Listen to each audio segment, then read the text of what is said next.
so it's going to be a hot one all week with a daily chance for some rain. Let's bring in Chief Meteorologist Tara Lane, who is with me now. So we're not expecting any washouts. And I also will let people know, if you enjoy today, it's just going to get hotter as we move on. And I think meteorologist Brandon Lawson, when he was in earlier today, he mentioned how today would likely be the coolest of the week. And yes, indeed, it's looking like it will. So only low 90s. We're talking more mid, even some upper 90s toward the end of the week, and really starting tomorrow too.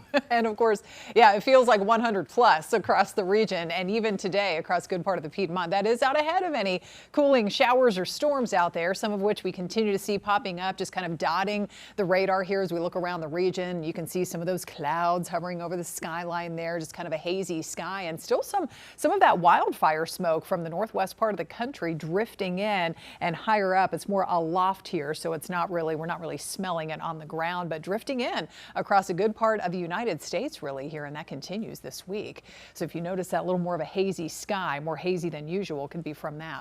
All right, so 92 hot ones across the Queen City. We've got dew points sitting in the lower 70s, so it continues to be just so steamy and muggy outside. We've got some mid 90s off to the east. Cheral's at 95, 94 in Richmond County, and those only upper 70s to lower 80s up there in the mountains. I was up there in Boone yesterday afternoon. It was just downpouring steadily there, moving my son into App State.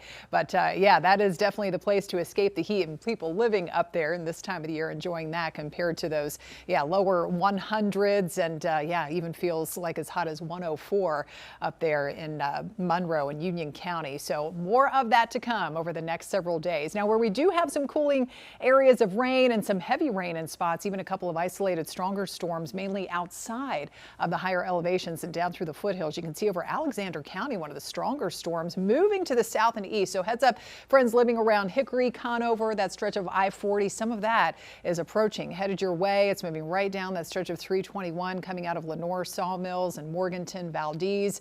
We've got some of the spotty heavy rain there, and a couple spots of rain too developing, and then quickly just kind of fading away. We had one earlier over northern Mecklenburg County around Mint Hill. We've seen a couple sprinkles northern parts of Union County, and then look at this messy drive for people, say, driving to or from the beach areas here today, South Carolina and into the low country there. We have got just off and on just gully washers, intense storms there moving along the coastline here today. Not great, obviously, for beachgoers. Rain and storm chances continue to be low, but not zero for another several hours this evening. So no matter where you live, it is possible we could get that quick pop-up shower or a storm as temperatures continue to be warm and humid out there. Generally, though, sticking with the mostly clear to partly cloudy sky, with temperatures backing off into the 80s later on tonight, back in the mid 90s. So more of us hit the mid 90s tomorrow afternoon. More sunshine on the way, but feeling more like 100 plus across the Queen City and 102 plus into the afternoon. So it's another day of that tomorrow.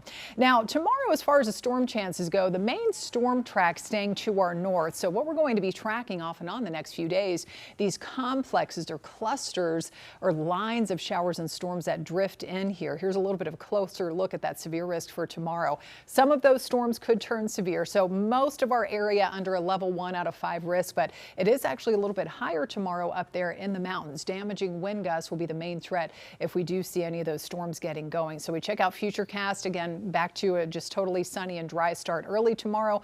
But the later we get and closer to lunchtime, mid to latter part of the afternoon, going to be tracking some of those clusters of showers and storms. Kind of like today, we'll likely see one of those weakening systems affecting us early Wednesday. So Wednesday could start a little more wet and rainy in spots, and then by 5 p.m. just tracking more areas of rain. And a quick check of the tropics. Things are heating up out here as well. Not worried about this disturbance moving away from Bermuda out over the open Atlantic, but we could see some development here, especially with this tropical wave coming off the coast of Africa. A pretty high 60% chance at this point. It looks like even if it does develop, it would stay away from the east coast of the U.S., but we'll keep you posted on that. All right, so the 7-day forecast shows rising temperatures. Look at that, 97 on Thursday. The heat looks to back off just a few degrees by the weekend.